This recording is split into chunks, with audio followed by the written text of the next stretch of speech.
Capítulo 14. Desejos, emoções e pesadelos.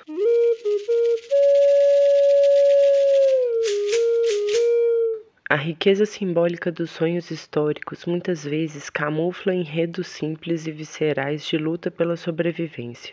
Para compreender melhor um relato de sonho específico de determinada pessoa, é fundamental começar pela imaginação dos repertórios oníricos de outros mamíferos.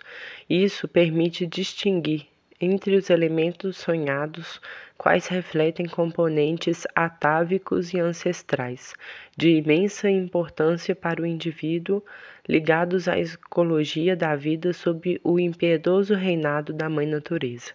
Daqueles aspectos próprios da cultura humana, com toda a sua opulência, complexidade e, por que não dizer, futilidade.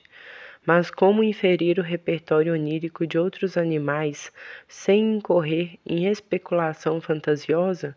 Podemos assumir que os sonhos típicos dos mamíferos refletem seus problemas cotidianos mais imediatos e importantes, renovados a cada dia por toda a vida, as necessidades inescapáveis de alimentar-se, evitar predação e encontrar parceiros sexuais para deixar a prole fértil. Esses são os problemas absolutos de qualquer ser vivo sexuado, os imperativos darwinistas da evolução. Embora os confortos da vida contemporânea permitam ao indivíduo de classe média manter baixa ansiedade relativa aos problemas da alimentação e predação, o mesmo não se pode dizer da eterna luta pelo amor verdadeiro. Sonhos de fome e assassinato não são frequentes no divã do psicanalista, mas a expectativa, a satisfação e a incompletude do desejo amoroso ainda marcam com nitidez os sonhos da atualidade. Por outro lado, a enorme massa de miseráveis e refugiados do planeta, tão longe do divã quanto se pode estar, ainda tem sonhos desesperadores sobre não ter o que comer ou ser executado por grupos extermínio. São sonhos intimamente ligados à sobrevivência simples e crua, não muito distantes do que esperaria em outros mamíferos livres na natureza, pois a luta para manter-se vivo é diária e acontece muito perto do limiar da morte. Se não podemos perguntar às capivaras do Pantanal se sonham com onças toda noite, podemos perguntar como são os sonhos de pessoas submetidas repetidamente a perigo iminente, como soldados numa zona de guerra. A resposta é que sonham com frequência com a possibilidade de serem atacados ou com ataques propriamente ditos e suas consequências. Esses sonhos apavorantes revivem eventos particularmente violentos, mas também simulam possíveis catástrofes, mesclando passado e futuro numa espiral de memórias que se alimentam do medo e tomam vida própria. A cada reativação elétrica, a expressão gênica é mobilizada, criando ondas de plasticidade que vão esculpindo a mente em prol de uma insistente disjuntiva: matar ou morrer, matar ou morrer, matar ou morrer. Com a repetição do sono a cada noite, tais memórias se tornam tão fortes que causam pesadelos recorrentes por muitos anos após o fim do perigo. Tais pesadelos são um dos sintomas mais característicos da síndrome do estresse pós-traumático. Como terá sido o primeiro de todos os sonhos presumivelmente sonhado pelo ancestral comum a todos os mamíferos hoje existentes há cerca de 200 milhões de anos, tratava-se de um animal do tamanho de um camundongo, provavelmente noturno e dependente de esconderijos subterrâneos para sobreviver às terríveis condições impostas pelos donos inquestionáveis do planeta, à época, os dinossauros. A ocupação assustada desse nicho ecológico tão estreito sugere que o primeiro sonho tenha sido um pesadelo. Por caminhos diferentes, o psicólogo e filósofo finlandês Antti Revonsuo, professor nas universidades de Skövde e Turku, chegou à conclusão semelhante. Com base na comparação de sonhos infantis coletados em países culturalmente semelhantes, mas muito diferentes no grau de violência, por exemplo, faixa de Gaza e Galileia, Revonsuo e sua colega Katja Valli verificaram uma maior prevalência de pesadelos em sociedades violentas. Isso os levou a propor a teoria de que o sonho prototípico, o pai de todos os sonhos na origem da consciência tipicamente mamífera, foi justamente o pesadelo, por ser capaz de simular possíveis perigos a serem evitados na vida real. O pesadelo pode preparar o sonhador para enfrentar os perigos do dia seguinte, treinando roteiros de ação ou simplesmente aumentando o alerta. A teoria de simulação de ameaças. A principal predição da teoria de simulação de ameaças é que, em situações de máximo estresse no limite entre a vida e a morte, o enredo onírico se relaciona diretamente às ameaças da vida real. De todos os sintomas que podem aparecer em distúrbios do sono, talvez os pesadelos repetitivos da síndrome do estresse pós-traumático sejam os mais perturbadores do ponto de vista psíquico. Essa síndrome, reconhecida sistematicamente em combatentes de guerra e sobreviventes de genocídio, pode ocorrer em qualquer pessoa que passe por um estresse agudo forte o suficiente para deixar uma cicatriz emocional. Um estudo longitudinal com veteranos da Guerra do Vietnã, publicado em 2015 no periódico JAMA Psychiatry, concluiu que a síndrome do estresse pós-traumático, mesmo transcorridos 40 anos desde o fim do conflito, ainda afeta cerca de 270 mil ex-combatentes. Experiências de grande violência, como lutas de vida ou morte, acidentes graves e abuso sexual, podem ser seguidas de distúrbios comportamentais que se parecem, mas não se confundem com um ataque de pânico. A síndrome inclui flashbacks em que o trauma é revivido com sintomas como taquicardia, transpiração intensa, pensamentos intrusivos assustadores, aversão a lugares, eventos, objetos, pensamentos ou sentimentos relacionados ao evento traumático.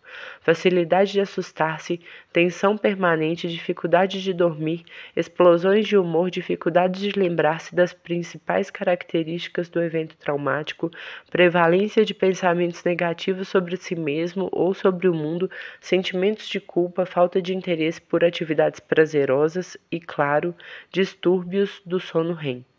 Além de todos esses sintomas, uma das marcas mais características do trauma é a repetição de pesadelos relacionados ao evento causador ou às circunstâncias a ele associadas.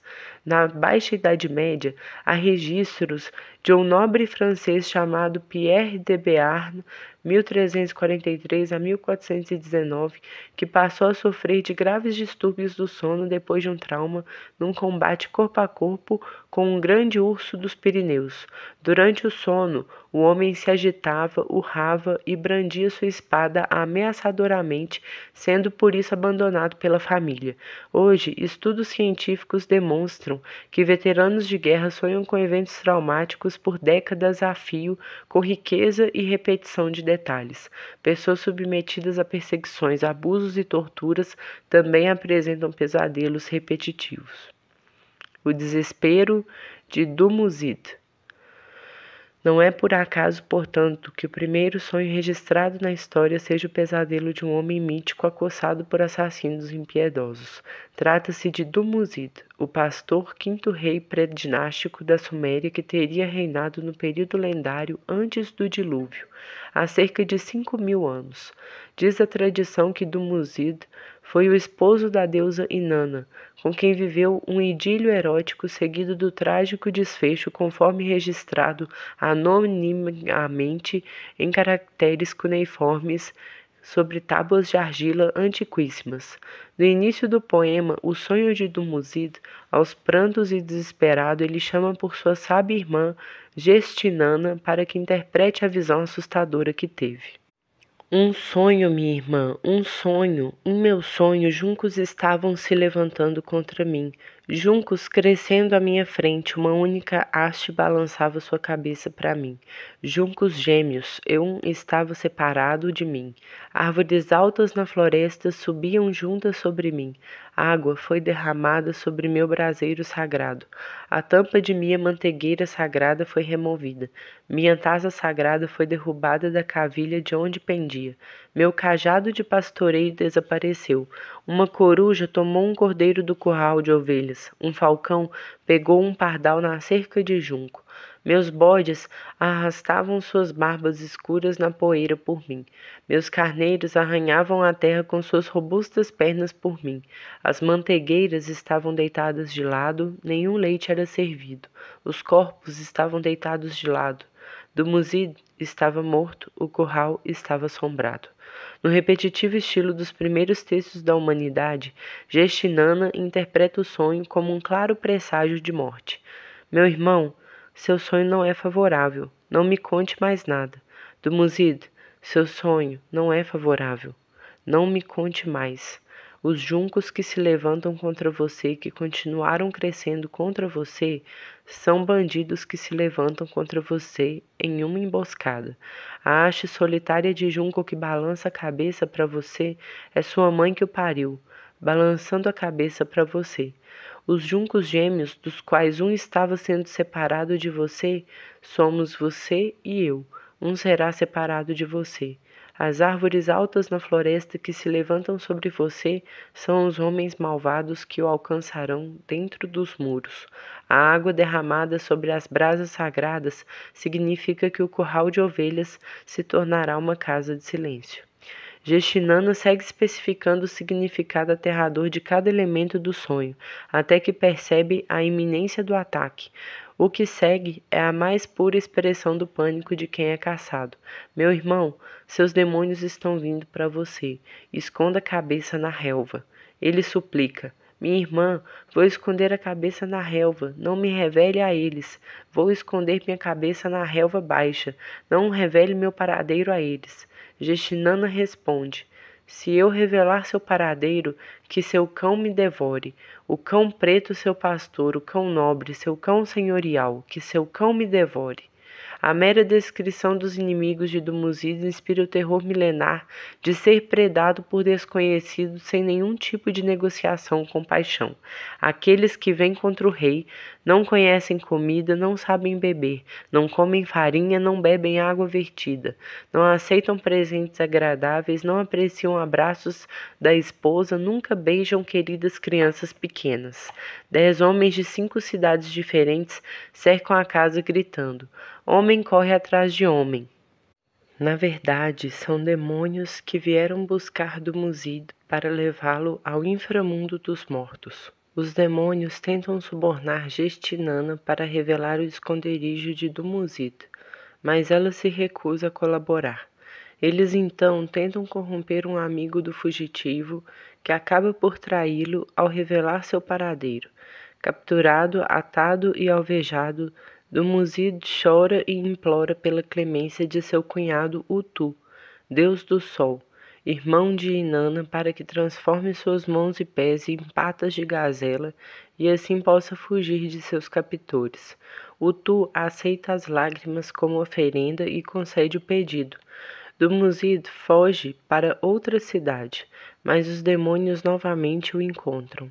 Essa desdita se repete 3 vezes até que Dumuzid se esconde no curral sagrado de sua irmã Gestinana, onde estão cada parte da profecia onírica se realiza e Dumuzid encontra seu triste fim. Quando o último demônio entra em cena, os copos estavam deixados de lado. Dumuzid estava morto, o curral estava assombrado. Feridas da vida. Não é difícil entender de onde vêm os pesadelos da pessoa traumatizada. Por ter sido codificada com tanta força, a memória do evento violento é excessivamente intensa. Possui conexões sinápticas muito fortes, o que as faz capturar e monopolizar a atividade elétrica gerada durante o sono. Mas nem todo pesadelo é motivado por um trauma específico. Sonhos muitas vezes possuem teor negativo, desde os pesadelos mais assustadores até sonhos de frustração e ansiedade que chegam a ocorrer semanalmente entre 4 e 10% da população urbana. Culturas tradicionais não parecem diferir. Entre camponeses mexicanos da cidade Tzintzuntzan, em Michoacán, México, acredita-se que a má nutrição na infância torne a pessoa propensa a pesadelos. Cerca de um terço dos sonhos dessa população apresenta teor abertamente desagradável, assustador e mesmo ameaçador, desde brigas fatais entre vizinhos até torrentes súbitas capazes de tirar um homem de sua própria cama. Impotência sexual e solidão também aparecem em cerca de 10% dos relatos. Apesar de prevalentes, os pesadelos podem ser contornados por pessoas experientes no sonhar, como neste sonho relatado pelo xamã Davi Copenaua, integrante da orgulhosa e numerosa etnia Yanomami na fronteira entre o Brasil e a Venezuela. Também costumava ser aterrorizado em sonho por uma enorme onça.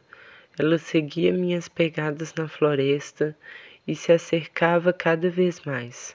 Eu corria o mais rápido possível, mas não conseguia despistá-la.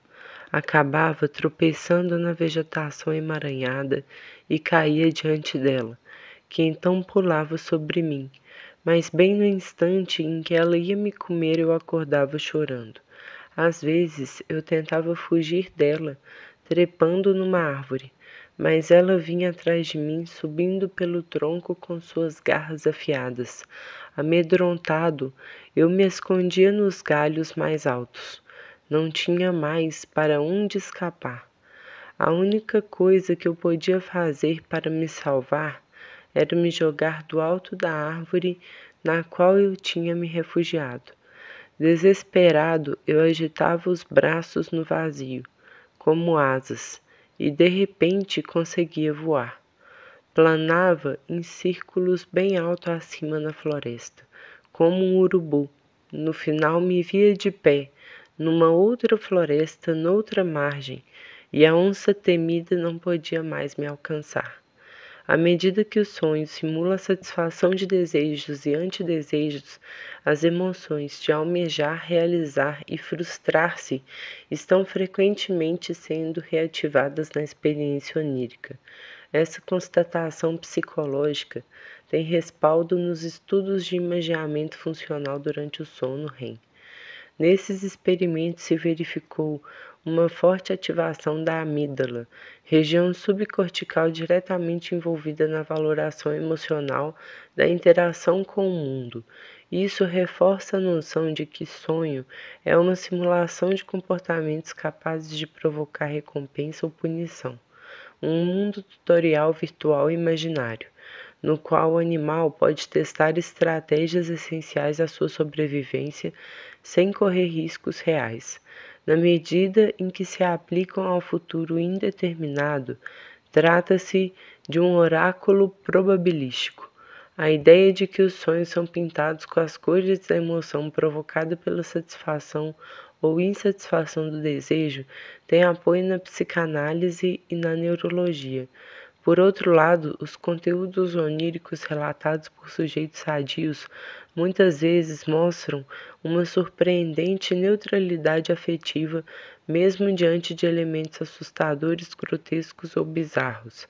É provável que esse efeito decorra da desativação durante o sono REM de regiões do córtex cerebral pré-frontal que atuam na tomada de decisões e na execução ordenada de planos.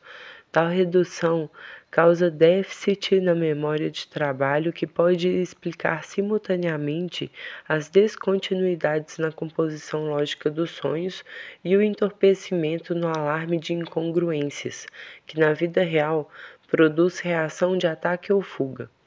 O afrouxamento de encadeamento de memórias que leva à bizarrice e também um afrouxamento da crítica e da censura. Se no sonho tudo é possível, tudo pode ser também aceitável. Esse raciocínio é compatível com os resultados neuropsicológicos obtidos por Matthew Walker, na Universidade da Califórnia em Berkeley, e Jessica Payne, da Universidade de Notre Dame. Esses pesquisadores norte-americanos mostraram independentemente que o sono REM desempenha um papel-chave no processamento de memórias emocionais e na atenuação do impacto de experiências aversivas após uma noite de sono. As evidências indicam que o sono REM recalibra as conexões entre diversas regiões do sistema nervoso envolvidas com o processamento emocional, como o córtex cingulado anterior e a amígdala, o hipocampo e o sistema autônomo. Na falta de sono REM, o excesso de ativação nessas regiões pode levar à irritabilidade e à diminuição da memória. Para a maior parte das pessoas, ficar uma noite inteira sem dormir faz com que tenham muita dificuldade de regular adequadamente as emoções, sobretudo as negativas. Mas para que servem os pesadelos? A simulação de comportamentos e imagens conjuradas nos sonhos nos dá a possibilidade de experimentar, sem risco, de modo sustentado e sem despertar, situações que seriam potencialmente danosas na vida real. Como exploração do espaço de probabilidades, é uma ferramenta inestimável para inibir comportamentos impulsivos dominados pela emoção. Considere o simples e revelador exemplo a seguir. Um pesquisador despertou cedo e rumou para o laboratório no intuito de utilizar o carro de uso comum reservado com antecedência para realizar um experimento na estação de campo, a 2 horas de distância da universidade. Frustrou-se ao não encontrar as chaves do carro no escritório. Desceu à garagem e seu temor se confirmou. O carro não estava lá. Um telefonema bastou para descobrir que um colega mais novo havia levado o carro no dia anterior e ainda não voltara. Perdeu o dia de trabalho e teve muita raiva. Naquela noite, o pesquisador sonhou que se encontrava com o colega pela manhã e que explodia com ele, transmitindo sua indignação aos gritos e palavrões. O colega, com quase 2 metros de altura, passou a agredi-lo com socos e pontapés. Ao despertar pela manhã, o doutorando sentiu menos raiva do que medo. Logo se deu conta de que precisava ser diplomático. Ao se encontrar com um colega grandalhão, foi gentil e aceitou suas desculpas. Muitas vezes o pesadelo tem um significado protetivo imediato, alertando contra um perigo iminente. A função de prevenção de acidentes fica patente mesmo quando a premonição se realiza parcialmente.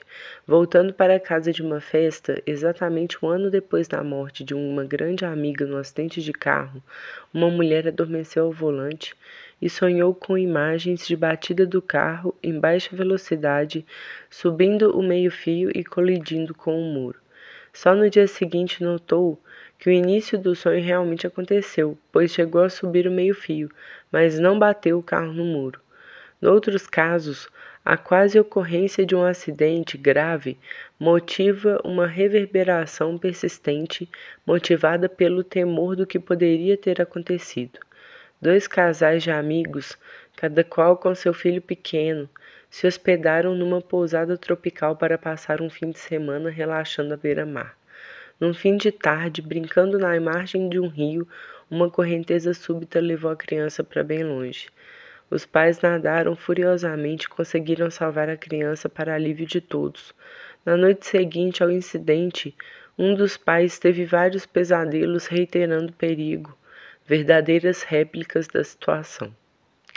Um dia da caça, outro do caçador. O medo de perder os filhotes é irmão gêmeo do medo da predação. Mas a linha divisória entre predador e presa é tênue, pois a vitória é volátil. É essencial investigar o registro bélico de nossa espécie para entender o papel concreto que o medo e os pesadelos desempenham numa situação de conflito. Em 1865, o governo dos Estados Unidos iniciou a construção, sem permissão nem aviso, de 3 novos fortes em pleno território indígena. As fortificações profanavam campos de caça tradicionais entre as montanhas Bighorn e as montanhas sagradas de Parraçapa, que para os brancos representavam apenas um obstáculo rumo às minas de ouro do oeste, mas para os indígenas eram o coração de tudo que existe. Quando oficiais do governo finalmente se reuniram com os chefes Lakota e Cheyenne para negociar mais de 1.000 soldados, já marchavam na região sob comando do coronel Henry Carrington enfurecido. Nuvem Vermelha abandonou a reunião e passou a organizar ataques contra os brancos, exigindo incondicionalmente o abandono dos fortes. Foi nessa época que o jovem cavalo louco aproximou do líder Lakota quase 20 anos mais velho. Desde a construção do forte Phil Cannery, os ataques se tornaram uma rotina letal.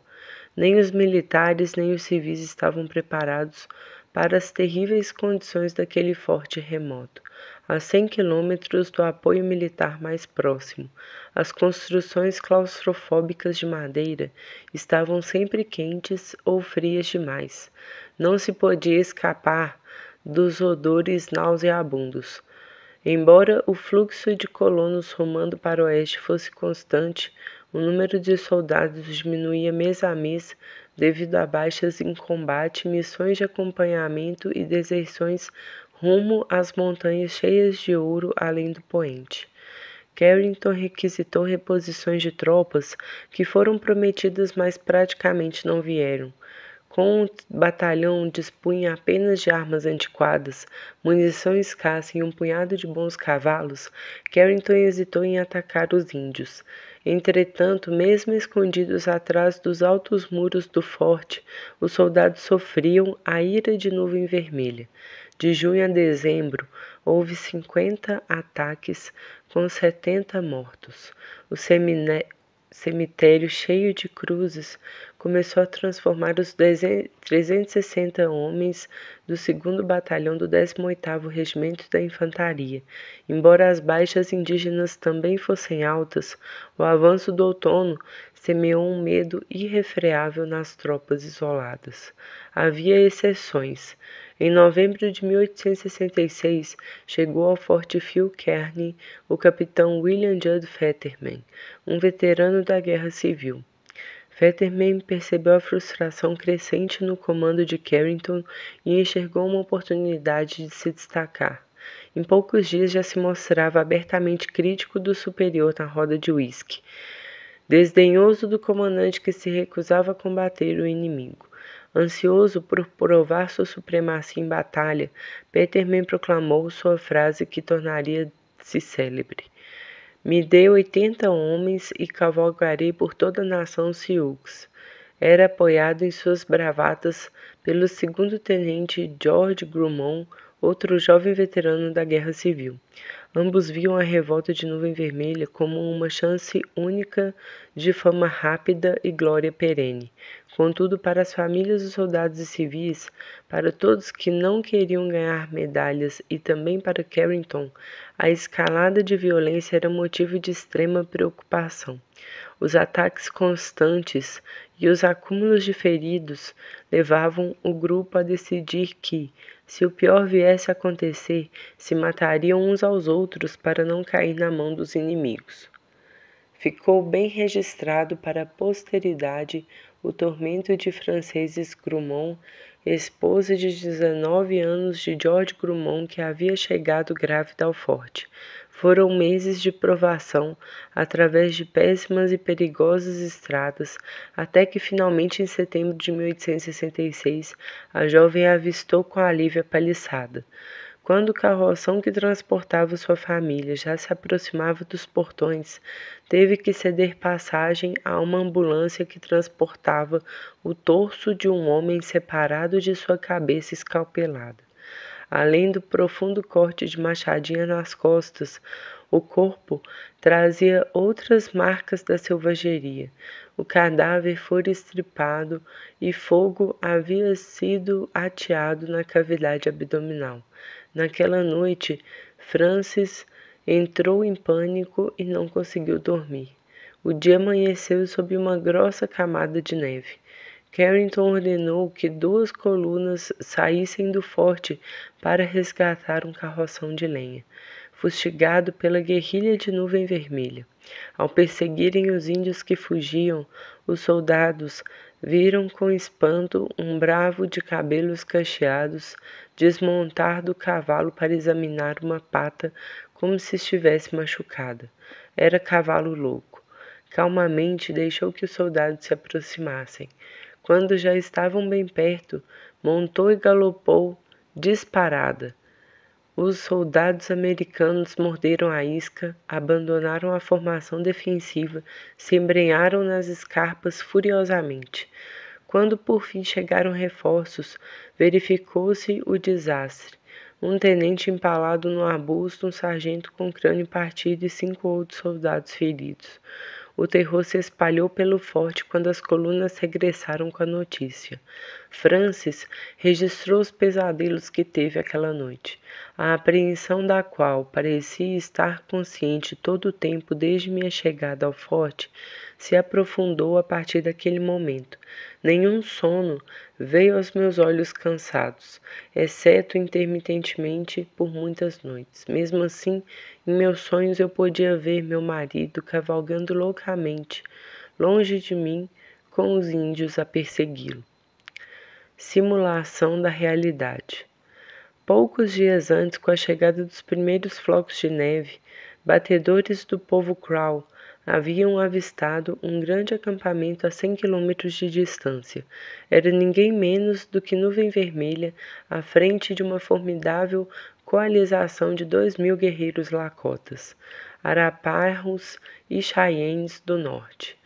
Mesmo avisado por seus batedores do perigo que se avizinhava, Carrington decidiu seguir com os planos de inaugurar o poste de bandeira do forte, um portento de 40 metros de altura, última parte que faltava para concluir a edificação.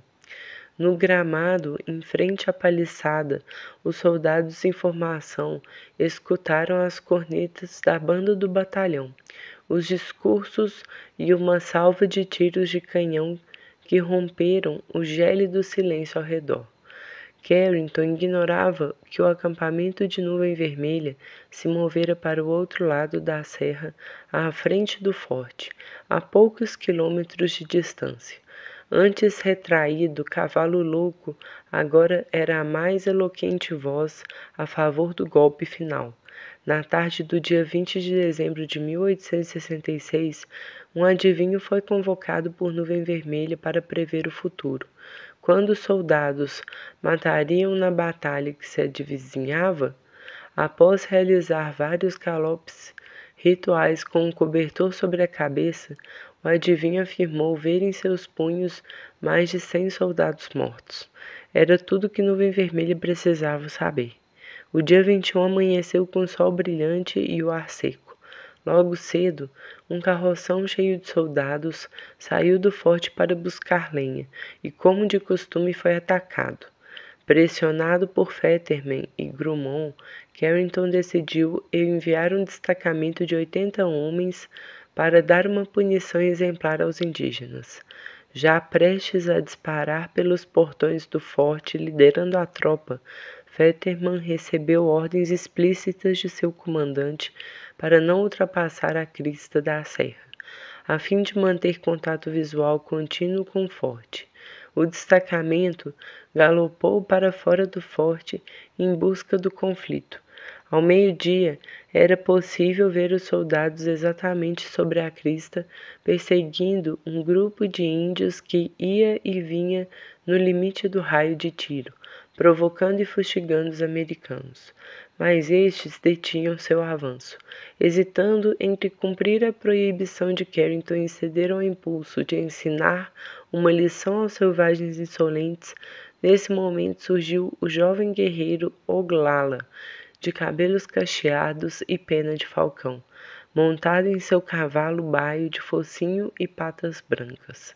Cavalo Louco gritava ofensas em inglês, desmontava para examinar uma pata de seu cavalo e ignorava os tiros que zuniam bem perto de seus pés. Quando os soldados se aproximavam, montava e se afastava novamente, parando logo depois. Chegou a fazer fogo, agindo como se pretendesse entregar aos soldados em sacrifício. Mesmo assim, apesar de todas as provocações, os soldados não ousaram avançar para o outro lado da montanha. Foi então que o intrépido guerreiro Lakota tentou seu último truque. Baixou as calças, mostrou as nádegas aos soldados estupefatos. A ofensa funcionou perfeitamente. Desobedecendo às ordens de Carrington, Fetterman ergueu sobre as ordens e ordenou uma carga de cavalaria comandada a galope furioso de todo o destacamento para além da crista da montanha. Entraram no vale prontos para massacrar seus inimigos, apenas para descobrir que estavam cercados por todos os lados, aguardados por centenas de guerreiros indígenas escondidos. Fetterman e seus 80 homens, tudo de que precisava para cavalgar por toda a nação Sioux, foram aniquilados. Carrington entregou à viúva francesa Drummond apenas um envelope selado com um cacho dos cabelos de George. Seu pior pesadelo tinha se tornado realidade. 6 dias depois do massacre, o New York Times noticiou com estardalhaço que os mortos representavam 8% de todas as baixas militares dos Estados Unidos em conflitos indígenas até aquele momento. Foi a maior derrota sem sobreviventes do exército americano até então. Ainda que os primeiros 3 dias tenham sido de luto amargo no acampamento indígena, no 4º dia, os indígenas fizeram uma celebração eufórica da vitória na Batalha dos 100 soldados em cada punho. Em sinal de respeito por sua destacada liderança em combate, Cavalo Louco foi convidado a sentar-se perto do fogo junto aos chefes mais velhos. Assombrados com o poderio dos selvagens, os generais em Washington perceberam que haviam perdido aquela guerra. Em agosto, os fortes foram desocupados e Nuvem Vermelha foi queimá-los pessoalmente, acompanhado de seus guerreiros. Ainda se passaria mais de um ano até que o grande chefe Lakota aceitasse por fim assinar um acordo de paz com os brancos. Em 6 de novembro de 1868, pela primeira vez, o governo dos Estados Unidos assinou um acordo nos termos dos índios, comprometendo-se a retirar todas as tropas da grande reserva Sioux, imenso território que vai das montanhas Bighorn a oeste até o rio Missouri do leste, paralelo 46 ao norte até o limite dos estados de Dakota e Nebraska ao sul. Eram terras que o governo dos Estados Unidos julgava desprovidas de valor, mera passagem para as minas de ouro nas montanhas rochosas. Para os indígenas das pradarias setentrionais, aquelas eram as terras mais preciosas do mundo, em torno das montanhas sagradas de Parraçapa. Nuvem Vermelha havia vencido sua guerra e o sonho de autodeterminação indígena permaneceu vivo. Nariz Romano descrê. Se a história de Cavalo Louco sugere que crer é ser, a trajetória de Nariz Romano demonstra a maldição de não crer. Morto em combate na flor da idade, o principal guerreiro dos Cheyennes do norte usava sua proteção contra balas do adversário, um cocar sagrado, um artefato único preparado ritualmente para ele pelo xamã Touro Branco. O cocar foi feito base num sonho de Nariz Romano tivera quando jejuou por 4 dias em busca de visões, numa ilha em Montana. Relatou encontrar num sonho uma serpente com um único chifre em sua cabeça. Por isso seu cocar não possuía 2 chifres laterais como era costume entre os Cheyennes, mas apenas um imponente chifre central com uma longa cauda que chegava quase ao chão, quando o Nariz Romano montava a cavalo. Durante a feitura do cocar, o xamã havia evitado o contato com qualquer objeto oriundo do mundo dos brancos. Quando ofertou o cocar a Nariz Romano, estabeleceu uma série de restrições alimentares e sociais que o chefe deveria seguir para preservar a máquina, proibindo-o de apertar as mãos de qualquer pessoa e ingerir qualquer comida contaminada por metal sob pena de morrer na batalha seguinte. Para poder usar os poderes mágicos do artefato, Nariz Romano precisava também observar rituais para usá-lo e guardá-lo, levantando-o repetidamente no sentido dos 4 pontos cardeais. O uso do cocar era acompanhado da pintura sagrada para a batalha, vermelho sobre o nariz, amarelo na parte de cima da cabeça, negro na mandíbula. Nariz Romano jamais recebeu um ferimento sério, até a sua batalha final. Para terror de seus adversários, e em aparente contradição com as restrições de Touro Branco, vestia um casaco azul com dragonas douradas de cavalaria, símbolo da submissão militar do inimigo. Pintado e paramentado com seu poderoso cocar, o imponente chefe, de 2 metros de altura, musculoso, de ombros largos e nariz aquilino, causava forte impressão nos guerreiros que liderava. Ao seu lado, também se sentiam invencíveis. Enquanto viveu, Nariz Romano se opôs vigorosamente à assinatura de tratados de paz com os brancos, atacando caravanas, postos militares, estações ferroviárias e linhas de telégrafo. O guerreiro Cheyenne se igualava a cavalo louco em bravura e ojeriza ao mundo dos brancos. Ambos sonhavam com a completa expulsão do inimigo e o retorno à vida pura dos ancestrais. Em setembro de 1865, no ataque Cheyenne a Lakota que Nariz Romano pediu para liderar, os 2 guerreiros travaram uma incrível competição de coragem diante de centenas de soldados inimigos. Cavalo Louco causou entusiasmo e frenesi ao galopar ao longo das fileiras de soldados para esvaziar suas armas. Nariz Romano então repetiu a manobra várias vezes, rodopiando e empinando na montaria como se imune ao intenso tiroteio, emitindo gritos de guerra e deixando seus guerreiros completamente siderados. Persistiu nas manobras, debaixo de uma chuva de balas disparadas pelos soldados cada vez mais assustados, até ter seu cavalo alvejado e sair intacto do campo de batalha.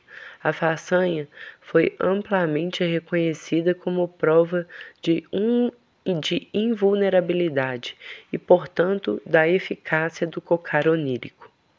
Mas o sonho de Nariz Romano ruiu em 17 de setembro de 1868, quando foi mortalmente atingido num leito seco no rio Aricari, no estado do Colorado. Poucos dias antes dos Lakotas haviam oferecido um festim para homenagear os mais importantes combatentes Cheyennes. Nariz Romano se esqueceu de enfatizar suas restrições alimentares. Quando lembrou-se de perguntar se as cozinheiras haviam utilizado utensílios de metal, a resposta foi positiva. Antes que pudesse realizar todos os rituais de purificação requeridos pela situação, batedores do exército dos Estados Unidos foram avistados por vigias lakotas e uma expedição foi enviada para destruí-los. Vários chefes convocaram Nariz Romano para a luta, mas ele pediu que esperassem, pois acreditava que morreria caso não se purificasse. Durante a maior parte do dia, os combatentes se desenrolaram em sua ausência. Os batedores estavam munidos de rifles de repetição, uma novidade tecnológica que os indígenas mal conheciam e que os fez perder vários homens sem conseguir romper a linha inimiga. Quando o Nariz Romano finalmente apareceu ao campo de batalha, montado num cavalo branco com seu magnífico cocar tremulando ao vento, ainda hesitava em lutar, pois não havia concluído os rituais necessários. Ao fim da tarde, repetidamente instado e até provocado pelos chefes indígenas, o gigante Cheyenne cedeu ao fatalismo e comandou seu último ataque aos brancos. Recebeu tiros no quadril e se retirou ainda montado, mas com a coluna vertebral atingida por uma bala. Morreu ao pôr do sol com cerca de 40 anos e a certeza de haver perdido a fé. O cocar sagrado de inspiração onírica havia perdido seus poderes mágicos. A pior dor. Uma das categorias mais bem definidas de sonho com uma longa trajetória que remonta à pré-história são os sonhos de luto. A morte, tanto a própria quanto a dos entes queridos, é o limite mais absoluto que alguém pode encontrar. A perda de uma pessoa amada implica o desaparecimento não apenas do objeto externo, mas do objeto interno, isso é, da representação mental daquela pessoa. Com o falecimento, esse objeto interno tanto pode morrer como ser preservado e transformado. Aceitar a morte repentina é o maior desafio emocional do ser humano, especialmente quando é violenta. Quando alguém amado morre, ou se acidenta, ou recebe notícia de doença terminal, a necessidade de simular a não-morte pode chegar às raias do absurdo, revelando uma aparentemente inesgotável exploração de hipóteses alternativas para o desaparecimento em nítida satisfação do desejo da vida.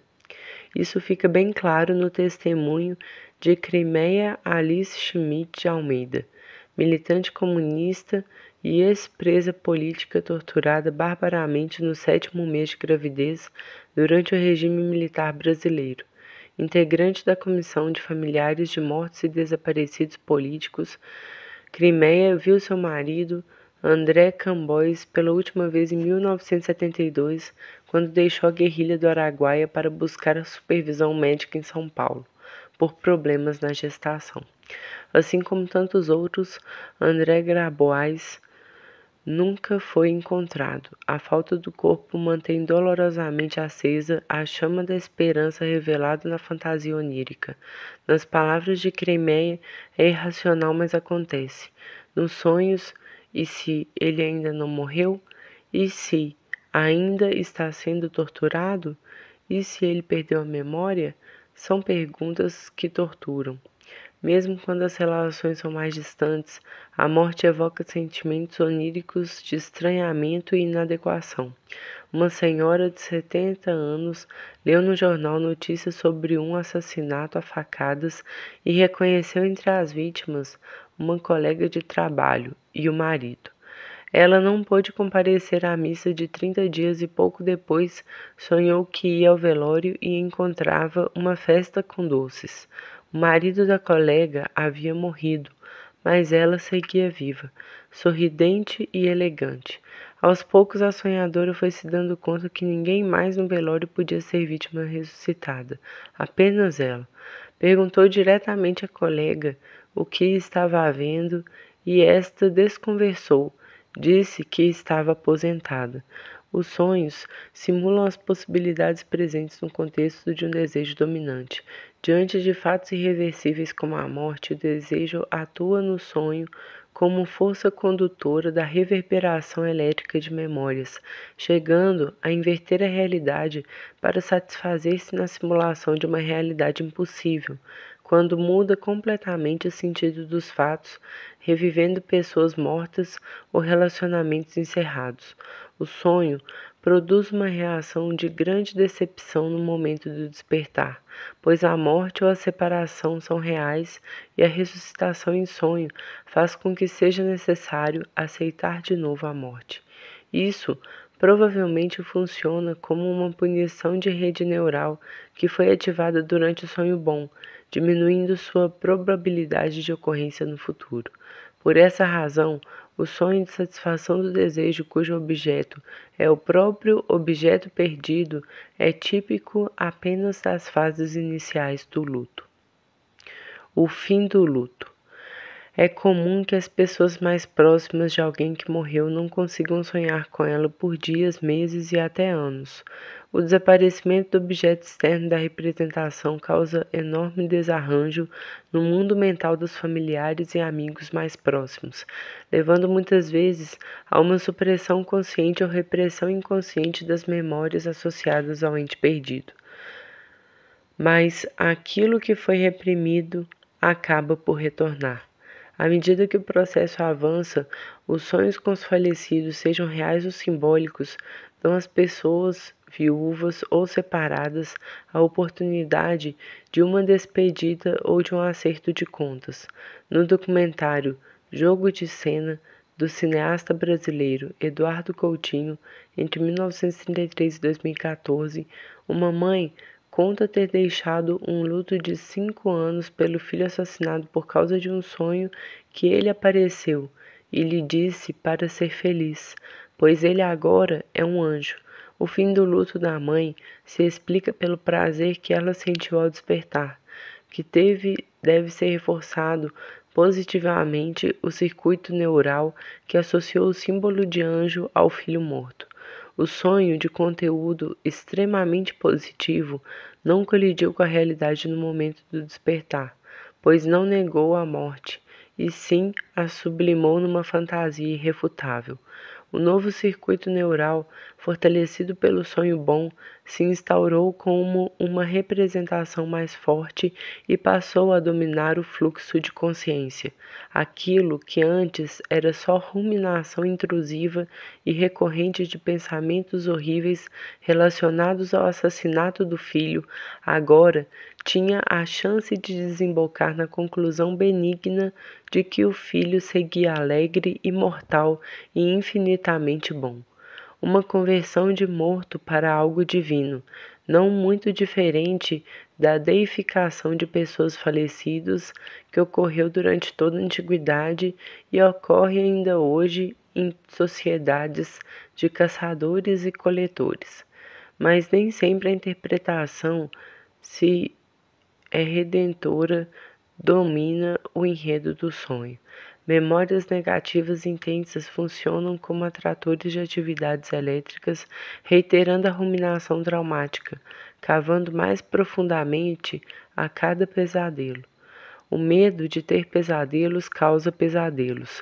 Nesses casos, a psicoterapia é essencial para interromper o ciclo vicioso, revisitando o trauma múltiplas vezes em contexto ameno e inofensivo, até ressignificá-lo pela associação com outros símbolos, pelo processamento consciente das memórias negativas e pela evocação de conteúdos positivos concorrentes. A série de sonhos a seguir exemplifica a dinâmica sucessiva de reiteração e ressignificação do trauma. Uma jovem mulher sofreu um sequestro e ficou 12 horas em poder de seus captores armados, sendo depois libertada numa região remota. Nos meses que seguiram, a jovem teve inúmeros pesadelos que replicavam quase perfeitamente a situação vivida durante o sequestro. Com o passar do tempo, os pesadelos começaram a se tornar mais abstratos, com variações cada vez maiores. Começou então uma fase em que outros sonhos se instalavam e se desenvolviam, mas eram subitamente interrompidos para dar lugar ao sonho do sequestro. Nessa fase, a sonhadora era literalmente abduzida de seus sonhos rumo ao pesadelo. Após algum tempo, a sonhadora já não podia experimentá-lo sem lembrar de que nada daquilo era real. Pouco a pouco, o sonho foi perdendo sentido e se tornando cada vez mais disfuncional aquela previsão de futuro mau, baseada na repetição cada vez menos plausível de um evento negativo passado. A superação da série de pesadelos traumáticos só se deu plenamente quando Thanatos deu lugar a Eros. Após ver numa livraria de aeroporto um best-seller erótico para o público feminino, a mulher teve o primeiro sonho prazeroso desde o dia do sequestro. Comprou todos os livros da série e por uma semana inteira fartou-se de sonhos eróticos. Depois, assim como chegaram, esses sonhos deliciosos foram repentinamente embora. Livrou-se dos pesadelos. Imperativos darwinistas e cultura. A teoria de simulação de ameaças se apoia em múltiplos fatos biológicos e psicológicos, mas ainda assim não pode pretender dar conta da totalidade do enredo onírico.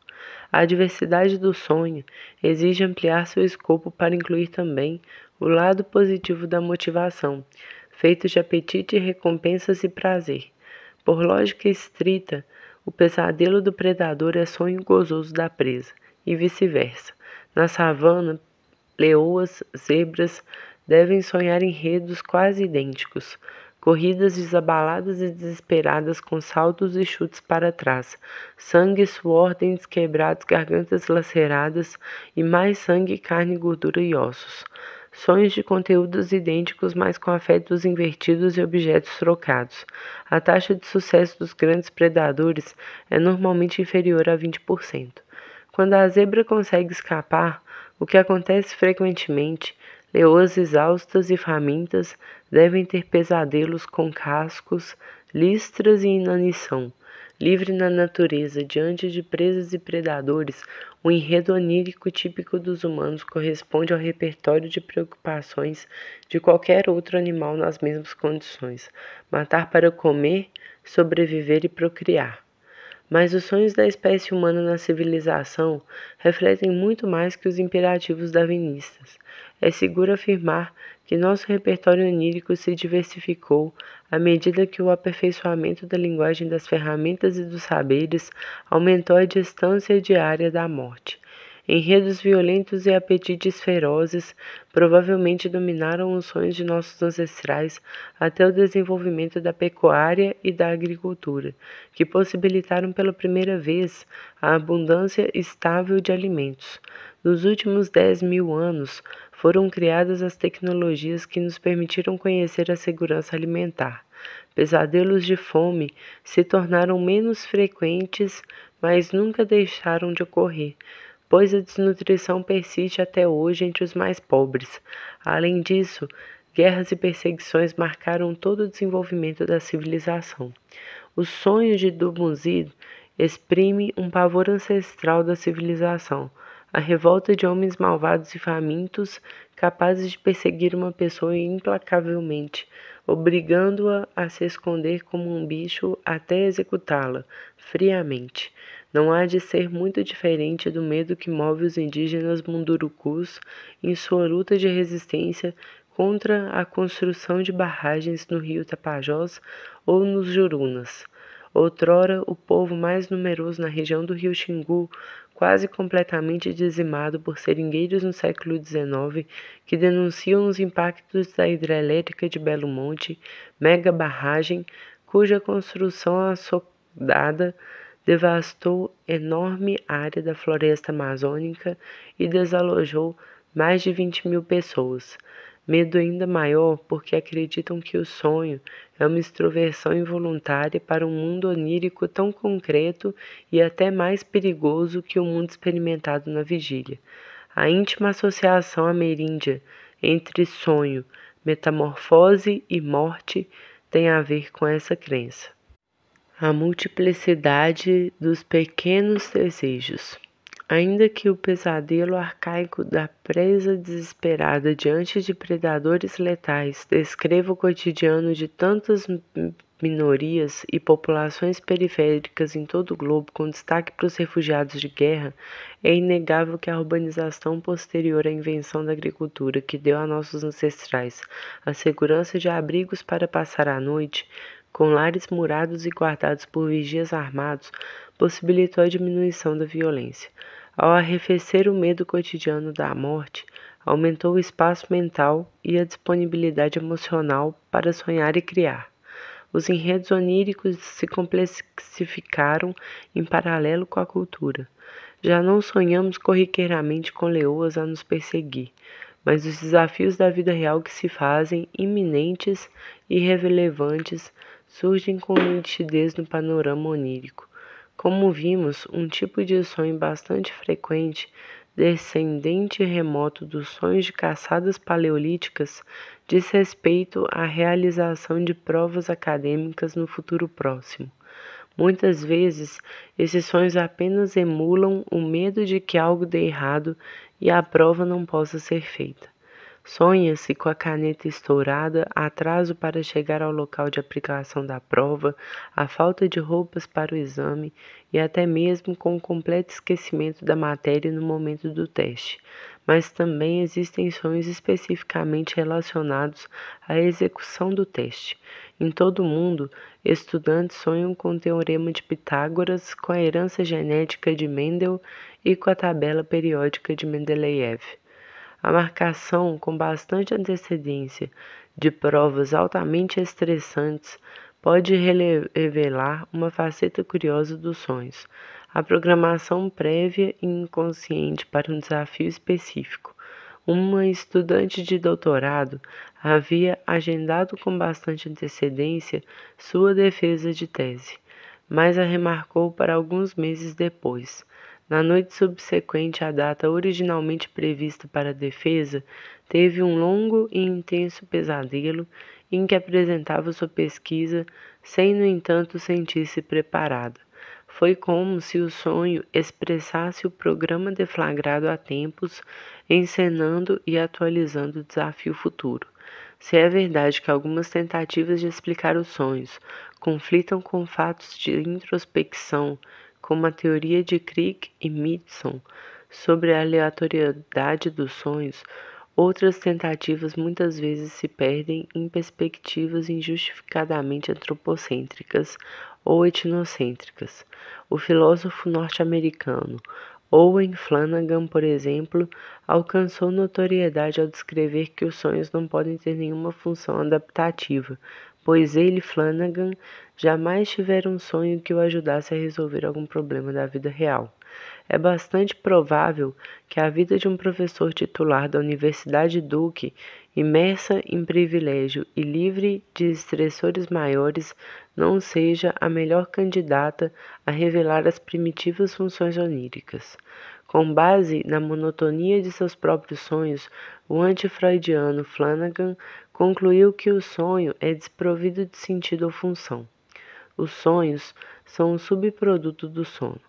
Por outro lado, a tradição freudiana foi criticada e até mesmo ridicularizada por insistir que os sonhos são tentativas de cumprir desejos e por considerar a censura de pensamentos obscenos uma função universal dos sonhos. Hoje sabemos que essa censura exacerbada era uma marca cultural específica da sociedade conservadora vienense e que Freud viveu e produziu sua obra. De todo modo, é claro que a revolução científica e industrial dos séculos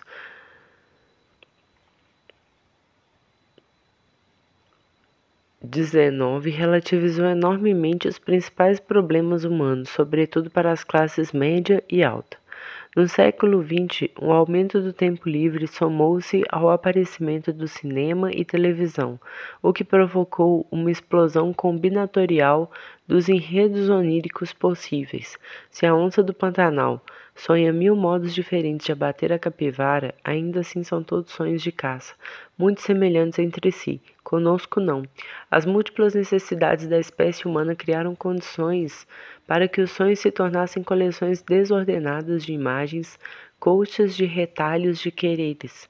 O sonho típico de nosso tempo é um liquidificador de sentidos, um caleidoscópio de vontades, fragmentado pela multiplicidade de desejos de nossa era.